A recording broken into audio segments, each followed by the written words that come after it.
Good afternoon, everyone. Well, the little Black Prince, he still was alive about an hour ago. I went and put him up a tree, and he seemed to want to fall off the tree, so I went and put him on another tree, and he didn't like that either, so I ended up putting him in long grass.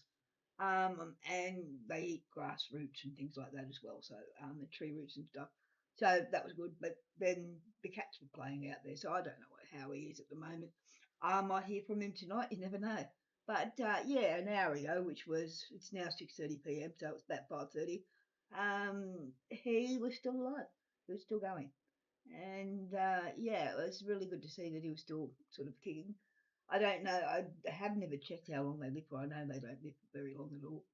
Um, but they're just absolutely they're amazing little creatures. I just love them, and I find it amazing to me when somebody displays fear towards the creepy crawlies and things like that. I mean, I guess if it's spiders or snakes, I get sort of I can see what people would have issues with that for.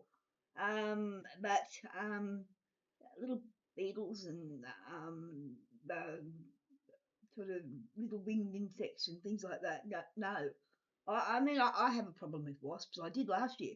But the amazing thing is this year, I have, like I'm looking straight ahead now, so it's about 2 meters away from a wasp nest.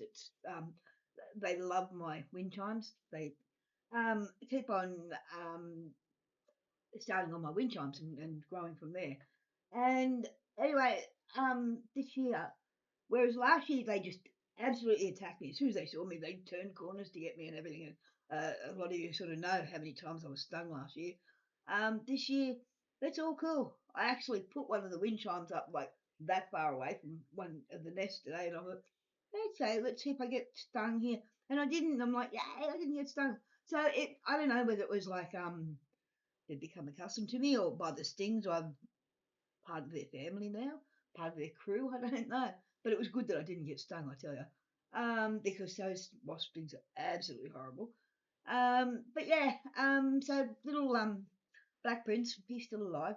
Well, he was, and he's still got that sort of concave, sort of bit of a bottom tummy, so a bit worried about that. But nothing I can do about it. Um, I don't think I've ever thought about doing surgery on a cicada. I don't think you could. Well, you could. You definitely could. But wow, dude, that'd be a spin out. Little hospital bed for little cicadas. Yeah. Um, I remember when I was a kid that we had a swimming pool at Wollongong West School, where I went to, and there was one day I went out there, and the whole swimming pool was just absolutely covered in black beetles. It was just black beetles everywhere. They were just floating along. I don't know I don't know how they got there. Obviously, they were not in the right place for little black beetles. But I sat there for hours that afternoon and rescued every single one of them and pulled them all out slowly and just sort of rescued them. I didn't give them mouth-to-mouth resuscitation or anything, but that's one thing. But yeah, I did rescue them all, and I still remember that really clearly. Like everybody's coming along saying, "What are you doing?" Putting all the beetles out of the pool so that they can live. And um, yeah, so it's funny to me when people have that attitude of "Ooh," like Bryce did last night. That was funny. Just watching him was funny, um, because it's such a how would you say undeveloped point of view. I'm totally undeveloped being, and I'm like, yeah, it's gonna hurt me, and the only thing that hurts doesn't even hurt. It tickles is their little sharp claws as they walk through along your skin. And as I said, I could have had 10 to 20 on me as a kid. Like just on the weekends, I'd just go up to the tree where I knew the cicadas were, and I'd go and rescue or keep prisoner the cicadas that were in the tree. So yeah, I've always loved cicadas and things like that. And yeah, they don't bother me.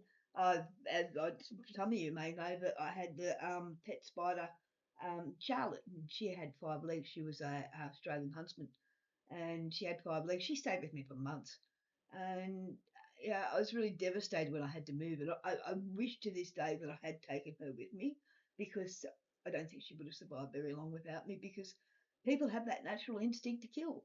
And I was shown that once actually last year um, by different, a different sort of, yeah. I picked up a rock and it was a magnetite rock from the mine near here and I was fascinated with the magnetite structure of the little tiny crystal of the magnetite. And I was looking over it, and there was this little, I won't even say ant, but it was a little being that was crawling around on the rock. And I actually banged the rock on the table to get that thing out. And it's when like a whole heap of um, thought came to me and conversation as to why did you do that? It hadn't hurt you. It wasn't going to hurt you. It was your fear, my fear, that had caused me to do that, to react that way with it, and for ages I waited for that little being to come back into the rock, and it didn't, and I really felt bad that I thought that because of my ignorance, I had possibly destroyed another little living being. Now, humans, sometimes, well, most of the time, I don't give a fuck about humans. I really don't. As a race, um, I just look and just go, oh my god, it's just disgusting. It really is. And um, I don't see the way forward for it in a lot of ways because it, um, it doesn't matter. An example is in our little small little country town here. Um, I was informed of a pedophile, and I was also informed that I knew the pedophile, which was sort of oh okay. And when I sort of found out who it was, I sort of thought, well, yeah, I could see that, because there's one thing about um, you don't get strong people and strong individuals and sexual individuals that are attracted to women or so on that are pedophiles. It's a certain typecast for a pedophile, and I guess that's a generalisation, but it's true. And you look at any pedophile that's ever been arrested, and they look like pedophiles. Sorry, they do. And um, to me, that's my limit. That's to take the innocence away from a child is the ultimate no, big no. But people accept it. I actually sort of was speaking to another person about it, and they're like, "Oh well," and kept going, sort of thing. And I'm thinking to myself now, that's not good. Now I understand too that that the pedophilia is something ingrained into people. They don't have to act on it, sort of thing. It's and so on. But it's not the point. The point here is this is a convicted pedophile. So this person has ruined another child's innocence. I've drawn the line there. As far as I'm concerned, the children belong to the mother until they're 17 years of age, and and that's only because today children don't mature like they did be 100 years ago, 200 years ago. I read a story in this local area about an 8-year-old girl whose parents got killed in a horse and cart accident on the way home. And she had, I think, 4 or 5 little brothers and sisters, and she was the one that raised them all from that point on. And it was a fascinating story. And my thought, and I travelled to that sort of thing to understand that back then that little girl was, so mature for age. My phone's ringing and I was like, oh, someone wants me. Oh, it's Eve. I'll ring her back. Hi Eve, I'll ring you back, dear. Yeah, it's like so these the children back then they matured a lot quicker. And so on. But so you'll see a 17-year-old today, and is a lot different to a 17-year-old 100 years ago who's had to survive and had to, um, do things for themselves and everything like that. And this is the problem, I think, is that everybody just turned the other cheek and just looked away. I didn't see it, didn't happen, I didn't see it. And I've spoken about that before, and I think it's one of the most disgusting things, that people don't take a stand anymore. And they'll just let it be, and it'll keep going. And that is the issue that humanity has, because nobody stands up and says, "Hello, this is wrong," and somebody else will go, "Oh, but we're a chaos theory, and chaos, anything can happen." Well, guess what? There is some certain boundaries that we need to live under, in order to move forward with the rest of the planet. Like, um, every species has their boundaries. You don't see a zebra going up to the line and saying, "Hey, mate, can I get a feed off you? Can I get a bit of your steak?" Um, it doesn't happen. There are grass feeding animals and so on. So every species has their boundaries and limits, but humanity has pushed their limits, and humanity has really pushed what they're doing and everything. Um, there was a gentleman before, I think it was a gentleman he was a freighter, so he was the brother. And he was saying, "Oh, I'm in this chaos theory, and chaos means honesty, and chaos means this, and chaos means that, and this is what chaos means, and this is what chaos doesn't mean." And I'm like, "Mate, you lost it. You lost everything. You just boxed everything. You've just boxed everything. Instead of just being, you've had to get a label. You've had to put yourself in a box. You've had to get a label to put yourself into. And, oh, I've got to be like that."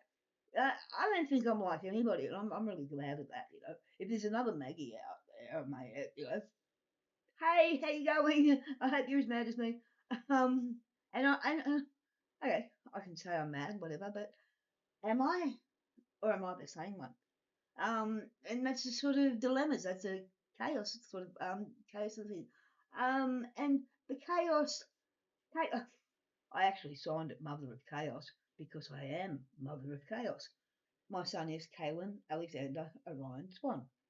Kaos. So yeah, I'm Mother of Chaos. I, but there's another tag, and this is what we don't need. I try to avoid tags as much as I can. I'm just Maggie. I'm just me. I'm not this. I'm not that, because I might be that today, but I might not be that tomorrow. And that is where people need to sort of step outside their boundaries and break that glass ceiling. Become you, not become a follower of something that's already existing or whatever like that. Forge your own path through it. And Crowley said that in his work too. He didn't want to become a beginner of a flock of sheep. He wanted everybody to forge their own paths, but nobody is. Everybody's just still sitting arguing over what he said like 100 years ago, or what did he mean here, or he meant this here, and he meant that. They don't have a clue what he meant. Nobody has a clue what is going on, and nobody has a clue of the answers. So instead of thinking that you know, and you want to pontificate and sort of have Thalima's this and Thalima's that, and this is what Thalima's got to do, and this is what the pagan community's got to do, and this is what that. Just be. How about you just be? And how about you just enjoy life and live it, and live it to the fullest fun thing of life? And that doesn't mean being a pedophile and going and hurting innocent children either, because then you got me to speak up, because I will speak up about things like that, and I will speak up when I see something wrong in front of me. When I watch my next door neighbour abusing his elderly father, yeah, I'll say something, and I do every time. And that's Monty out there having a bark, because I'll put him in the laundry, and he's not very happy with me. So that's life. It's getting late. He's had his dinner, and he's just in the laundry, and he wants to bark. So, but yeah, everybody thinks they know and think they've got all the answers, and they're like, I'm this and I'm that, and they want their followers and everything like that. I just want my family. I like everybody for who they are and how they are, and I just like to be me in the middle of it, not having to do what that person wants me to do, or that person wants me to do, or oh, that person expects me not to say this, or that person expects me not to say that. I'm going to say it if I'm going to say it. I'm going to be it if I'm going to be it because I'm me. And I am so happy that I have become to that point where I am me and I don't worry about, oh my God, what are you doing, Chinksy? Um, Worry about what other people and conforming or fitting or anything like that. I just do what I do when I do it, how I do it. And if I don't do it, I don't do it. And that's fine too. I'm looking at the sky at the moment. I'm seeing, okay, I've got a bit of cloud coming over. It's going to be an exciting night with a bit of cloud, so on. Um, I just love life. I love waking up each morning and seeing something different and seeing the beauty around me and seeing the little black prints of cicadas and things like that. It's beautiful. And people miss it because they're all worried and stressed about who they have to be and who they should be and who expects them to be, who whatever. Just be. Just be and damn we'll have a good time doing it. Bye now. Yeah, I'm just about to go and get that dog out and let him out and sort of say, what the hell is wrong with you? He's just whining for the sake of whining. He hasn't been in there 10 minutes. What a sook. He's all right. Bye.